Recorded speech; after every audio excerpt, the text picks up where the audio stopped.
우리 선물을 하나를 드리는 시간, 축복하는 시간 같습니다. 에스더 집사님 축복도 합니다. 샬롬, 샬롬, 샬롬, 샬롬, 샬롬, 샬롬. 하나님 감사합니다. 여러분 주 안에서 사랑합니다. 네. 우리 찬양 많이 하죠. 오직 여호와를 악망하는 자는 새 힘을 얻으리니 독수리가 날개치며 올라가면 같을 것이요 다른 박질하여도 곤비하지 아니하겠고 걸어가도 피곤하지 아니하리로다. 하나님이 만물을 창조하셨어요. 그죠? 각자의 모양대로 창조를 하셔서 각자 있는 자리에서 살게 하셨어요. 네, 그래서 물고기는 어디 살아요? 물에 살고 두더지는 땅속에 살고 이리와 호랑이는 어디 살아요? 산에서 뛰어다니고 새는 하늘을 날아다니게끔 각자 있는 처소에서 충만하게 살게 만드셨습니다.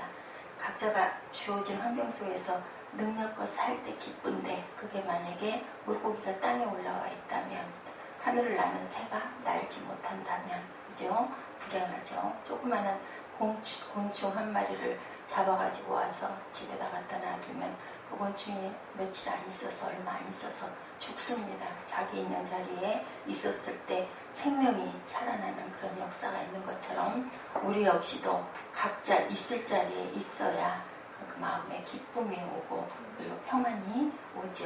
자, 우리가 물고기가 밖에 나와 살도록 한다면 고통이죠. 파일럿가 두 가지로 붙고 있네요. 보니까 공중을 나는 파일럿은 우리 옛날에 그 영화 기억하세요? 빨간 마우라. 예. 빨간 마우라는 제 어렸을 때 많이 불렀어요. 애들이 정말 그 노래가 굉장한 유행이었고 그때 그 공군 영화가 빨간 마우라는 영화가 정말 있었습니다. 그랬는데 정말 많이 유행을 했었어요. 그리고 빨간 머플러들을 참 많이 매달고 다녔던 그 기억이 제 어린 날이 있습니다. 그런데 또 하나의 파일럿가 있더라고요. 지상 파일럿가 있어요. 정비사들. 비행기를 정비하는 정비사들. 그 사람들을 키위라고 불렀다고 그러네요. 네, 제가 별로 좋아하지 않는 그런 과일이죠. 키위. 그렇게 불렀다 그러는데 근데 이 키위는 하늘을 날 수가 없는 거예요. 파일럿은 파일럿인데 왜요? 그 정비를 하는 그런 분들이기 때문에 그런 분들은 파일럿은 파일럿인데 키위라고 불렀다고 그렇게 합니다.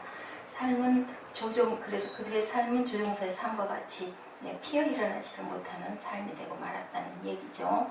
그리스도인들의 삶은 과연 어떨까? 성경에서는 독수리를 무엇으로? 독수리 복음이라고 해가지고 있죠. 요한복음이 독수리 복음이던가요? 근데 이것이 바로 뭐라고 상징합니까? 하나님으로 상징을 합니다. 말씀이니까. 그리고 그 독수리 새끼들을 무엇으로? 백성들로 표현하기도 해요. 또 우리들은 날아다니는 삶을 살아야 제대로 산다는 거죠. 그걸로 비유를 해서 봤을 때는 그리스도인들은 하늘을 날면서 살아야 무엇을 느껴요? 기쁨과 보람을 느끼고 사는데 땅에 속한 삶만 살면 우리 영혼이 어떻게 될까요? 아까 얘기했던 것처럼 시들어버리고 말죠. 출애굽기 19장 41절에 보니 나의 애굽 사람에게 어떻게 행하였음과 내가 어떻게 독수리 날개로 너희를 업어 내게로 인도하였음을 너희가 보았느니라 이렇게 얘기하고 있습니다. 신명기 32장 11절에서 12절에 마치 독수리가 그 보금자리를 어지럽게 하며 그 새끼 위에 넋을 버리며 그 날개를 펴 새끼를 받으며 그 날개 위에 그것을 엎는 것 같이 야훼께서 홀로 그들을 인도하셨고 함께한 다른 신이 없었도다 라고 이렇게 나와 있어요. 독수리 새끼가 어미로부터 하늘을 나는 법을 배울 때 여러분들 많이 들어보셨죠? 예활에도 많이 얘기합니다. 어떻게 해요? 높은 데로 새끼를 품고 올라가가지고 거기서 떨어뜨려요. 떨어뜨리는데 날개를 펴고 날지 못하면 어떻게 합니까? 독수리가 휙 날아 내려와서 아래서 새끼를 받아서 다시 올라가요. 그 새끼가 심장마비가 안 걸리는 게 참 용하다. 저는 그 생각을 했습니다. 거기서 잘못해서 떨어뜨렸다가는 죽어요. 그죠? 그러니 저 같은 엄마가 만약에 독수리를 품고 올라갔다가 떨어뜨려서 내려와서 못 받기가 십장일 텐데 그러면 어떻게 새끼는 죽는 거죠. 그러니 얼마나 생명을 건 모험입니까? 그런데도 해야 돼요. 왜? 날라야 되니까. 날게 하기 위해서. 그게 바로 사랑이죠. 그래서 수없는 반복을 해요. 그렇게 해서 배우게 만들죠. 결국은 날개를 펴고 날아요. 그죠? 푸득푸득 얕게 날다가 나중에는 나는 법을, 그때 제가 한번 그런 말씀 드렸죠. 독수리 새끼가 닭 속에 섞여가지고 살다 보니까 너무 좋아 보여서 편안해 보이고, 그래서 거기서 살다 보니까 뭐가 됐어요? 그냥 닭이 됐는데, 어느 날 하늘을 멋지게 나는 독수리를 보다 보니까 막 그것을 선망하게 되죠. 그리고 나도 한번 해봐야 되겠다 하다 보니까 어떻게 해요? 푸득거리다 보니까 정말 날게 되고, 그래서 독수리 세계로 갔다라는 그런 예화가 생각이 납니다. 그래서 자기는 자기 있는 자리에, 뱀은 뱀들이 있는 자리에, 새는 새들이 있는 자리에, 또한 무태사는 그 사자와 호랑이는 그들 자리에, 물고기는 물고기 자리에 있을 때 가장 행복하다. 그렇지 못했을 땐 결국은 도태되고, 도태되다 보면 어떻게 돼요? 병들고 죽을 수밖에 없는데, 우리 크리스찬들은 어디를 나르며 하늘을 나르며 살아야지. 땅에 속해 살아서는 영원히 시들어버린다. 우리가 알아야 될 것, 하나님은 우리가 날 수 있도록 우리를 이렇게 연단하시죠. 애미가 독수리 새끼를 죽이려고 하늘에서 떨어뜨리는 게 아니라 나는 법을 알려줘서 푸른 세상을 날아다니라고, 네가 스스로 살 수 있는 그 길을 열어주느라고 위에서 떨어뜨리듯이 우리가 날 수 있도록 연단하시고, 연단의 시작은 어떻게 한다? 보금자리를 일단은 깨뜨려야 된다. 우리가 알에서, 그죠? 고치가 알을 품었다가 거기서 깨뜨리고 나와야 뭐가 돼요? 나방이 되는데, 누군가가 산에 산책을 해서 올라가다가 그 고치집 속에서 뚫고 나오는 나방이 너무 안타까워 보여서 아이가 그걸 보다가 아빠 이것 좀 도와주자 그래서 살짝 그 끝을 만졌더니 어떻게 됐다고요? 그냥 부서져서 그 나방도 죽어버리고 흩어져 버렸다라는 그런 얘기인 것처럼, 그게 돕는 게 아닌 거죠. 스스로 자생할 수 있도록 도와주는 거. 그래서 하나님은 우리에게 감당할 만한 시험을 주시죠. 그 시험을 통과했을 때 우리를 당근같이 쓰셔요. 그래서 독수리가 그 보금자리를 어지럽게 하며라는 그 보금자리를 어지럽게 한다고 하는 그 얘기에, 보금자리란 속에 있는 것을 괴롭게 만든다는 거죠. 새끼들은 매일 어미 독수리가 물어다주는 먹이로 배를 채우고 낮잠을 실컷 자면서 뭐를 해요? 피가 되고 살이 되고, 그죠? 살도 찌우고 조금씩 두뇌도 발달하게 그렇게 만들어줘서, 그것이 이제 좀 잔뜩 품고 나면은 그 다음에는 어떻게 해요? 이제는 너희들은 자립을 해라. 그래서 어떻게 합니까? 잠만 자고 게을러지고 그러면은 잔소리를 우리도 듣게 되죠. 일찍 일어나라, 방 청소해라. 우리 사무엘이 습관이 돼가지고 5시 20분쯤 되는데 불을 켰다 껐다 안방 쪽이 자꾸 불이 켜져서 내가 뭘 잘못 봤나. 그래서 봤더니 나중에 보니까 본인이 잠이 깨서 내가 오늘 아침에 이렇게 설쳤다고 왔다 갔다 하더라고요. 그래서 제가 제 서재에서 자라고 해서 했더니 이불 속으로 기어들어가서 자는 걸 보고 왔습니다. 습관이 참 대단한 거예요. 여러 날 여기서 생활을 하다 보니까 5시경 되면 5시 한 20분 30분 되면 아마 그 시간에 일어나서 방으로 옮겨갔던 것 같아요. 성전에서 자다가. 그러다 보니 그 시간 되면 눈이 떠지는 거죠. 어젯밤에 좀 일찍 자라고 그랬더니 아주 몸살을 치다가 잠이 들었어요. 12시에 자던 버릇이 10시에 자려고 하니까 잠이 안 오는 거죠. 굉장히 중요한 거예요. 습관이라는 것은. 그래서 우리가 항상 그리스도인들은 하나님 아버지 집에서 살 때 아무것도 하기 싫고 축복만 받고 편하게 있고 싶어요. 환란이 오는 거는 싫고 거기에서 영광을 보는 건 좋죠. 그래서 우리가 면류관을 쓰는 건 좋은데 그냥 할 수 있는 거는 없다는 거죠. 그래서 여기서 그 말씀이 어지럽게 한다라는 말이 바로 이런 뜻이에요. 그 단어의 뜻이 잠을 깨워 일어나 다니도록 분발시킨다라는 그런 뜻을 가지고 있습니다. 독수리 어머니는 이때에 나뭇가지로 새끼를 찌르고 둥지를 흔들고 하여서 불안하여 그 속에 있지 못하게 그렇게 만들어요. 신명기 32장 11, 12절에 독수리가 그 보금자리를 어지럽게 하며 그 새끼 위에 너풀거리며 그 날개를 펴서 새끼를 받으며 날개 위에 그것을 엎는 것 같이 야훼께서 홀로 그들을 인도하셨고 함께한 다른 신이 없었다. 일단 우리 신명기 32장 이거 찾아서 함께 읽어보시죠. 제가 잊어버리더라도 여러분 말씀하시기 바랍니다.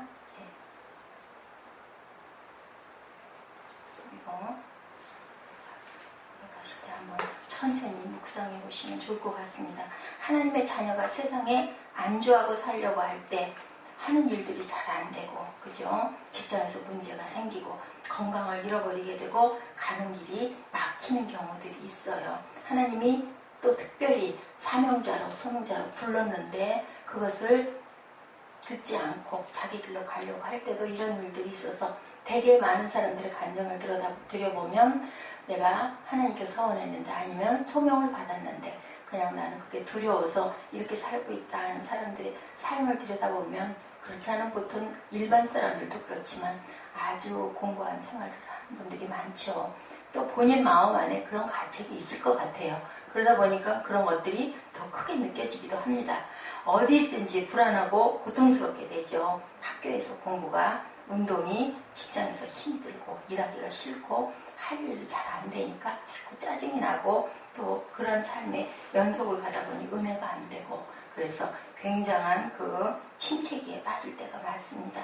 그 속에 안주하려고 하는 것보다 어떻게 해야 될까요? 높은 곳으로 데리고 가 나은 것을 보고 얻게 하려고 하나님께서 우리에게 그런 마음을 주셨구나. 이런 상황도 만나게 해주셨구나. 내 직장에 지금 갈등이 있고 자꾸 이쪽으로 갔다 저쪽으로 갔다 옮겨질 때는 내가 어떤 길을 지금 찾고 있구나 라고 그렇게 깨닫고 그 부분을 참 수렴하시고 그 안에서도 또한 우리는 크리스찬의 향기를 날리셔서 마무리를 잘 했을 때 지혜를 또 얻게 되죠. 거기서 또 하나의 귀한 경험을 하게 됩니다. 그냥 일어나는 일은 없다고 그러죠. 세상에 어떤 일들도. 근데 우리가 성장하고 하나님의 그 성령이 임하는 사람들은 어때요?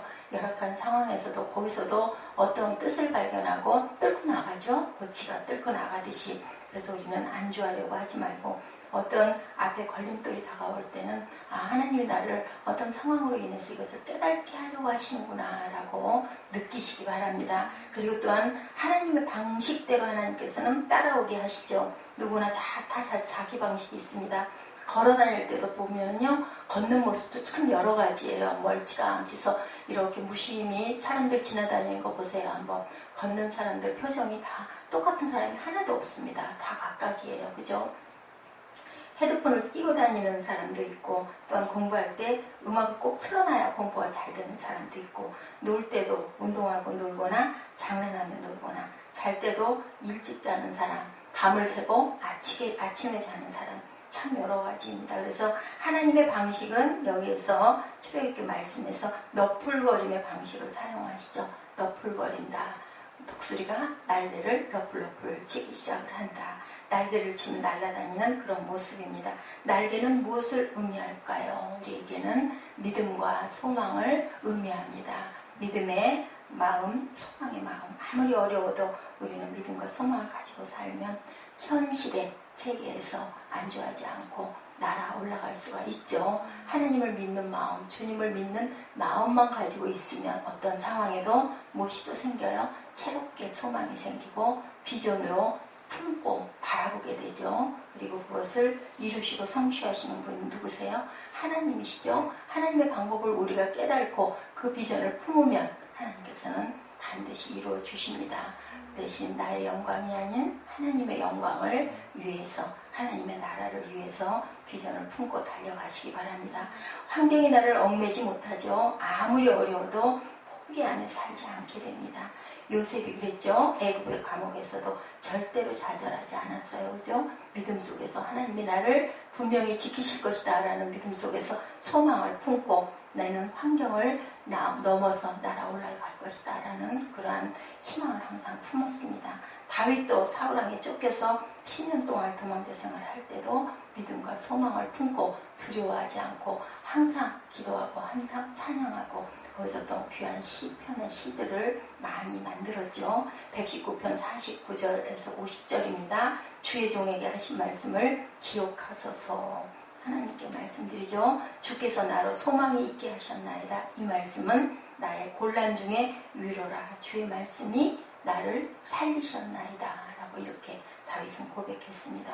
믿음과 소망이 살아서 매일 나의 삶에 적용이 되고 살기 위해서는 어때야 될까요? 위기의 처지에 놓여 있어야 그것을 사용할 수가 있죠. 우리가 도구를 가지고 있을 때 그 일을 해야 저희가 칼을 들고 있으면 무엇을 도마를 놓고 썰어야 무엇이 되는 것이지, 칼을 들고 그냥 가만히 망연자실 서 있으면 그렇다고 해서 작품이 이루어지지는 않습니다. 그래서 항상 독수리는 새끼를 등에 업고 하늘 위로 날아 올라가서 공중에서 떨어뜨리듯이 믿음과 소망이 살아서 매일 나의 삶에 적용되고 살기 위해서는 위기의 처지에 놓여야만 그것을 사용할 수 있다. 내가 이것을 꼭 해야 될 일이 있을 때, 아유 반찬이 하나도 없네, 뭘 만들어야 먹지 않을까 였을 때 우리가 그것을 뭔가를 만들게 되는 것처럼, 우리는 그러한 필요가 없었을 때는, 우리의 목마름이 없었을 때는 찾지 않게 돼요. 그래서 독수리는 새끼를 등에 업고 그 위험함에도 불구하고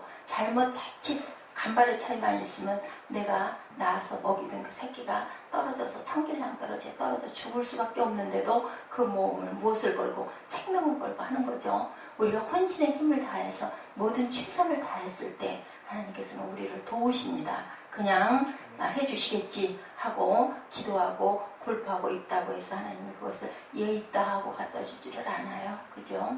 엘리야가 어떻게 했어요? 나 이제 죽겠나이다 그러고 어디까지 도망가가지고 그 나무꾼을 아래서 있었을 때, 그랬을 때 천사가 와서 먹여주고 마셔주고 그리고 재워주고 했던 것처럼, 그죠? 이렇게 하나님께서는 우리가 최선을 다해서 우리의 것들을 다 하고, 그리고 나서 이제는 도저히 안 됐을 때 하나님 알아서 하시옵소서 하면 하나님께서 하시죠. 날갯짓을 하도록 훈련을 시키죠. 새끼가 날개를 움직이는 연습을 해보지 않았기 때문에 땅으로 떨어지게 돼요. 그랬을 때 수없이, 그게 몇 차례일지 알 수 없지만 그 새끼의 능력 하에 따라서 100번이 될 수도 있고, 또한 때로는 5, 600번, 1000번이 될 수도 있고, 그것을 애미 독수리는 감당을 합니다. 가르쳐주기 위해서. 우리 부모님들이 그러시지 않나요? 아이들을 기르면서 갓나서부터 그 아무것도 할 줄 모르는 그런 아주 신생아 시절부터 시작을 해서, 그 다음에 그 아동기를 거쳐서 소년이 되고, 그리고 그 소년이 청년이 될 때까지, 대개는 고등학교 졸업할 때까지는 부모님의 영향하에서 길을 발견하도록 그렇게 끊임없이, 그죠? 교훈하고 길을 알려주고 여러 가지를 또 실습을 통해서 이 아이가 가진 적성은 무엇일까를 발견할 수 있도록 그렇게 교육을 시킵니다. 이렇게 독수리들처럼 우리도 마찬가지요. 삶의 위기가 올 때, 질병, 또한 사업의 실패, 진로의 막힘의 위기, 여러 가지 위기가 있을 때 하나님이 나를 등에 업고 공중에서 땅으로 떨어뜨리고 계시는구나 라고 깨닫고 감사하시고, 거기서 또한 새로운 소망을 발견하시는 날갯짓을 하시기를 주님의 이름으로 축복합니다. 믿음과 소망의 날개를 힘껏 지을 때가 바로 그럴 때죠. 환경을 넘어서 날아 올라갈 때까지 이 훈련은 계속되죠. 하나님의 방식대로 할 때만 우리들의 환경도 세상도 이기고 날아갈 수가 있습니다. 그래서 독수리가 날개친 같이 걸어가도 피곤하지 아니하리로다 라고 얘기하고 있습니다. 한 번 공중을 날 수 있는 체험을 한 독수리는 공중에서 떨어뜨리는 것을 두려워하지 않고 공중을 날아다니면서 상쾌한 기쁨을 느끼고 삶의 희열을 느끼게 되죠. 마찬가지로 믿음과 소망으로 생활하는 법을 터득한 우리들은 더 이상 세상의 삶이 두렵지 않습니다. 제가 말씀드렸죠. 어저께 여유를 갖는, 뒤돌아볼 줄 아는 여유, 그죠? 웃어줄 수 있는 여유, 기다려줄 수 있는 여유. 이 여유는 어디에서 나온다고요? 능력에서 나온다. 저는 그렇게 깨달았습니다. 능력이 없는 사람은 남을 위해서 기다려주거나 또한 웃어줄 수 있는 여유가 없어요. 당장 그냥 내가 곧 죽을 것 같고 실패할 것 같고 깨질 것 같고 하는 무엇이 와서 두려움이 오기 때문에, 그 두려움은 뭐예요? 두려움은 우리들에게 항상 무엇을 갖다 줘요? 우리들에게 좌절을 갖다 줍니다. 그래서 그 환난 날에 저희들은 절대로 두려워하지 말라고 하나님께서 말씀하시죠. 두려움이 무슨 상징이에요? 사탄의 상징입니다. 겁내고 두려워하면, 제가 항상 많이 느껴요. 운전할 때도 그렇고요.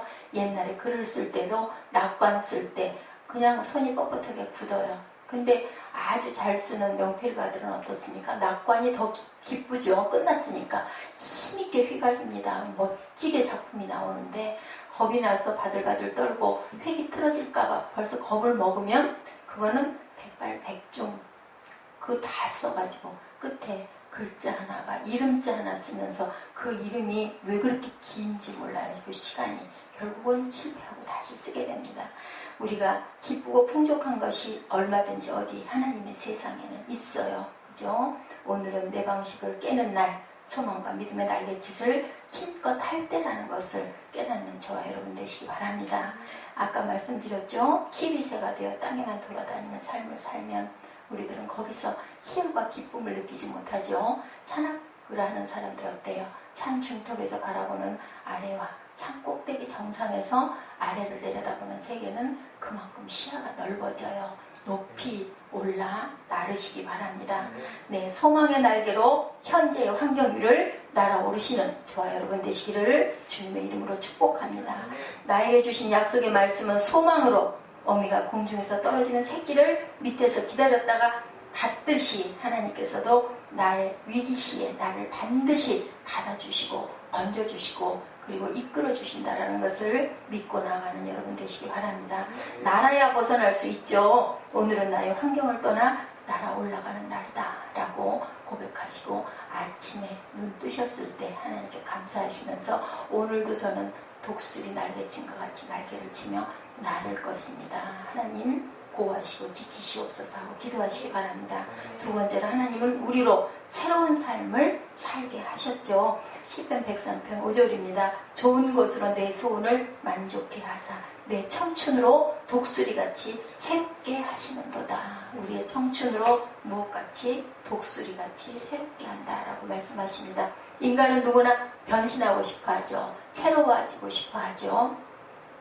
우리 아이들도 그렇지 않습니까? 게임하는 것도 게임 하나를 정복을 하기까지는 아주 밥도 안 먹어요. 정신이 없어요. 근데 그걸 잘하게 되면 그 다음에는 어떻게 해요? 또 뭔가 새로운 것은 없을까? 그 게임 중독에 걸린 사람들 보면은 아주 뭐 밤낮도 잊어버리고 사람이 옆에 무엇이 어디가 아픈지 어떤지도 모른다고 그러죠. 그런 것 때문에 결국은 가정이 깨어지는 수가 있는데요. 이렇게 우리들은 새로워지기를 원해요. 우리 속성 안에 있죠. 옷도 새로운 것으로 사 입고 그래서 옷장사들이 절대로 옷이 아무리 많아도 또 사게 되기 때문에 그래서 옷장사들이 밥을 먹고 산다 그런 얘기를 저는 우리가 웃으면서 한 적이 있습니다. 집에 쌓여있는 옷을 보고 이제는 절대 안 살 거야. 근데 어때요? 또 언제쯤 되면은 또 그 시대에 맞는 옷도 내 체형이 바뀌어서 맞지가 않아서 또 옷은 찾을 수밖에 없어요. 헤어스타일도 마찬가지죠. 화장도 마찬가지죠. 또 좀 더 나은 직장에서 새로운 직책을 맡아서 일하고 싶어 합니다. 세상에서 성공하고 싶어 하죠. 이와 같은 인간의 변신의 결과는 무엇일까요? 여러분들 생각해 보셨나요? 인간의 변신의 결과는 결국은 무엇이 돼요? 욕망과 쾌락 속에서 결국은 부패한 삶으로 끝날 수밖에 없습니다.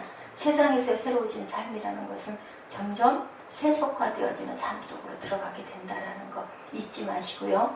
옛날에 예고합니다. 스필버그 감독의 E.T. 영화 기억하시나요? 그 E.T. 영화의 9살짜리 소녀 주인공 드롭베리어, 저는 이름을 잊어버렸는데 드롭베리어 이렇게 나와 있더라고요. 근데 이 소녀가 결국은 마약 중독자가 되고 말았습니다. 마약 중독과 아주 완전히 폐인이 되어버렸어요. 왜 그렇게 됐을까요? E.T. 영화 성공으로 많은 돈을 벌었어요. 돈을 벌다 보니까 하다 못해가지고 이 어린 소녀가 결국은 마리화나와 코카인을 즐기게 됐고 10살에 그리고 폐인이 된 다음에 고백합니다. 나는 E.T. 때문에 인기와 부귀는 얻었지만 나의 영혼은 황폐하도다. 아픈 고백입니다. 그래서 보면 로또 당첨된 사람들이 행복한 사람들이 없고 결과적으로 다 멸망했다라는 얘기가 통계적으로 나와 있죠. 여기서 누구를 만났더라면 하나님을 만났더라면 영원히 살아났을 텐데 그럼에도 불구하고 인간 세상에 완전히 빠져들어가 버리면 이런 결과가 온다라는 거. 하나님이 우리를 새롭게 하신다는 말씀은 세상 속에서 성공된 삶을 결코 의미하는 것은 아니죠. 성공하는 게 잘못됐다라는 건 아닙니다. 성공의 주체가 누구인지를 알면 그 성공을 통해서 하나님의 나라를, 그죠? 그리고 우리가 빛이 되고 소금이 될 수가 있었을 텐데 그냥 세상 속에서만 빠져서 거기서 모아 점점 자꾸 하다 보면 거기서 자꾸 더 하고 올라가다 보면 결국은 그러한 그 삶 속에서 우리를 황폐하게 한다라는 거, 우리의 영혼이 죽어버릴 수밖에 없다는 거, 영혼을 풍성하게 만드는 삶을 사시기 바랍니다. 그 모든 것들도 누가 주셨어요? 하나님이 주시고 하나님이 예비했다라는 거, 우리가 목적이 이끄는 삶이라는 그런 책도 있죠. 목적이 누구세요? 하나님이시라는 걸 잊지 마시기 바랍니다. 신명기 28장은 어때요? 축복과 저주가 다 나와 있죠. 아브라함도 요셉도 다윗도 에스더도 모두 하나님의 예비하신 축복을 받았어요. 반면에 어때요? 롯이나 출애굽한 이스라엘 백성들이나 사울 왕이나 또한 모든 것이 헛되고 다 얘기했던 솔로몬 왕까지도 하나님께 받은 축복을 잃어버리고 말았죠. 마찬가지로 우리도 하나님이 예비해준 축복이 내 앞에 놓여 있을 때 내가 어떻게 하나님을 섬기느냐에 따라서 축복과 저주로 나뉘게 된다는 거, 하나님의 은혜를 잊지 마시고 세상의 모든 것은, 모든 일들은 다 하나님의 뜻 안에 있다는 것을 잊지 않은 저와 여러분 되시기 바랍니다. 지금이 바로 그때죠. 믿음과 소망으로 신앙을 바로 세워나가시고 한 번쯤 다시 돌아보시는 그러한 앞길들이 되시기를 바랍니다. 우리가 영적인 삶을 살기 시작할 때 주어지는 게 뭐라고요? 믿음과 소망을 가지고 세상 위로 날아갈 수가 있는 거죠. 이와 같은 삶에서 우리 육신적이고 이기적인 소원보단 영적인 것을 목적으로 두고 달려가시기 바랍니다. 지금 사는 집이 너무 좁았을 때, 그리고 큰 집을 구하려고 하는데 하나님께 기도할 때 어떻게 구해요? 나 너무 좁으니까 큰 집 주세요. 그런 방법이 아니라 여기서 하나님의 영광을 돌리는 어떠한 무엇들을 하고 싶은데요. 이렇게 같은 기도를 하더라도 여러분들 잘하고 계실 줄 믿습니다. 몸이 아플 때도 하나님 영광을 드러낼 수 있도록 항상 하나님을 틈이 없고 기도하시기 바랍니다. 그렇다고 마음 안에 계략을 갖는 것은 또한 하나님이 보시면 아시는데, 하나님 사랑하는 마음으로 하나님 중심의 기도를 했을 때 하나님께서 우리에게 응답해 주신다는 것을 다시 기억하시고요. 솔로몬이 20세의 왕이 된 후에 하나님께 번제를 1000번 드리자 꿈에 하나님께서 나타나셔서 솔로몬에게 묻죠. 내가 내게 무엇을 줄꼬? 그랬을 때 어떻게 기도했습니까? 보니까 왕상 3장 10절에서 13절에 나타나 있죠. 송사를 듣고 분별하는 지혜를 구했죠. 내가 내 말대로 하여 내게 지혜롭고 총명할 마음을 주노니 너의 전에도 너와 같은 자가 없거니와 너의 후에도 너와 같은 자가 일어남이 없으리라. 내가 또 너의 구하지 아니한 부와 영광도 내게 주노니 내 평생에 열방 중에 너와 같은 자가 없을 것이다. 솔로몬이 구했죠. 지혜로운 마음을 종에게 주사 주의 백성을 재판하여 선악을 분별하게 하옵소서. 다른 아무것도 구하지 않았어요. 주의 백성을 잘 다스리게 해달라라고 기도했을 때 하나님 마음에 합한 기도를 한 거죠. 이렇게 합한 기도를 하시기 바랍니다. 솔로몬이 이것을 구하며 그 말씀이 주의 마음에 맞는지라. 굉장히 중요한 거예요. 하나님 나라에 관계되는 것들을 구하시는 여러분 되시기 바랍니다. 요셉은 30세의 총리가 되어 새로운 삶을 살게 됐죠. 다윗도 30세의 왕이 되었고 솔로몬은 20세에 그리고 새로운 삶을 살아갔습니다. 이렇게 하나님께서는 우리에게 하나님의 것을 구했을 때 하나님께서 이루어 주신다라는 것, 또한 하나님은 우리들을 날아다니는 새가 되게 하시죠. 이사야 40장 31절 오늘 말씀이죠. 여호와를 앙망하는 자는 새 힘을 얻으리니 독수리가 날개치며 올라갈 것이며 다른 박질하여도 곤비하지 아니하겠고 걸어가도 피곤하지 않을 것이다. 사람은 소망을 가실 때 소망으로부터 힘을 얻습니다. 소망으로부터 비전을 얻게 되죠. 하물며 하나님을 나의 소망으로 삼고 살아가면 하나님은 나의 원하는 것을 분명히 이루어 주신다라는 것. 사무엘하 5장 10절입니다. 만군의 하나님 야훼께서 함께 계시니 다윗이 점점 강성하여지니라. 소망이 나를 지치지 않게 만들어주는 거죠. 하나님께서 소망을 이룰 수 있도록 환경을 열어주시고 지혜와 능력도 주신다는 것을 굳게 믿고 나아가시기 바랍니다. 나르는 새는 목표가 있는 새이고, 나르는 새는 어떤 새예요? 절대로 새는 뒤로 돌아가지 않죠. 앞으로 나아가죠. 나르는 새는 항상 전진하는 새라는 거. 땅에서 우리가 발을 딛고 살 때는 땅의 일이 중요한데 하늘을 나르며 땅을 보면 모두가 다 어떻게 보인다고요? 작게 보이죠. 우리 그 크리스찬들은 앞을 바라보면 나아가지 뒤를 보지 않죠. 죽음도 부활도 천국도 예수님 오실 날도 우리 앞에 있습니다. 소망이 나를 끌어올리고 믿음이 나를 전진하게 만들죠. 높이 나는 새가 가장 먼 곳을 볼 수 있다. 그래서 산 꼭대기 정상을 정복하는 분들은 그렇게 땀을 흘리면서도 정복을 향해서 올라갑니다. 에베레스트 산을 몇 번씩 등반에 실패를 해도 그 무섭고 어려운 죽음이 있을지도 모르는 그 길을 열심히 가죠. 그 꼭대기에 올라가서 바라보는 그 정복의 기쁨을 바라보죠. 우리가 항상 우리 현실에서 눈을 떼고 성경을 읽고 천국을 바라보는 저와 여러분들, 앞을 보는 내일을, 미래를 향하여 우리가 꿈을 품고 멀리 눈에 보이는 것만이 다가 아니고 보이지 않는 것이 더욱 귀하다고 말씀하시죠.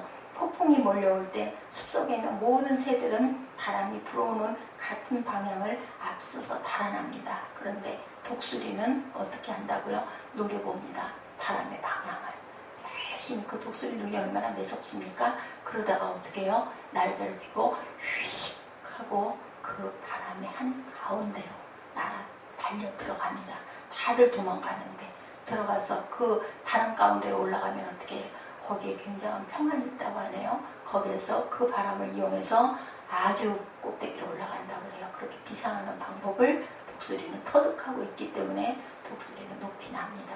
그래서 하늘의 그 새들 중에서 아주 왕자라고 얘기를 하죠. 가장 높이 올라갈 수 있는 비결, 예, 바람을 타고 끝까지 솟구쳐 올라가 폭풍의 세력의 한계를 넘어서서 그러면 아주 거기에는 어떤 것이 있을까요? 평화가 있죠.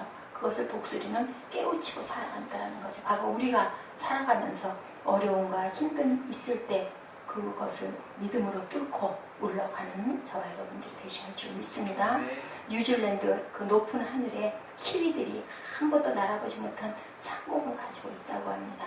우리는 날아보지 못하는 키위가 되지 말고 누가 받아야 될까요? 빨간 마우라가 되시기 바랍니다. 높이 날아가셔서 높은 하늘에 떠서 낮은 세상을 내려다보면서 그죠? 날개를 힘차게 젓는 저와 여러분 되시기를 주님의 이름으로 축복합니다. 왜요? 우리들은 하나님이 우리에게 이길 수 있는 힘과 능력을 주셨죠. 하늘에서 이겨야 땅에서도 이깁니다. 땅에서 우리가 날아올라야 하늘에서 내려다보고 땅의 세상을 바라보고 우리가 온전한 것들을 깨달아 알아갈 수 있는 것처럼 하나님께서는 하늘에서 우리에게 항상 영적인 충만한 만나를 주시기 때문에 하늘에서도 땅에서도 우리가 승리할 수 있고 하나님이 나의 아버지가 되고 나의 영혼이 거할 곳이 어디예요? 천국에 우리의 집이 있습니다. 소망을 가지고 오늘도 독수리에 새롭게 날개친 것 같이 힘차게 날아오르시는 저와 여러분 되시기를 주님의 이름으로 축복합니다. 우리 신명기 32장 11절에서 12절 말씀 한번 합독하시고 그리고 기도하는 시간 갖도록 하겠습니다.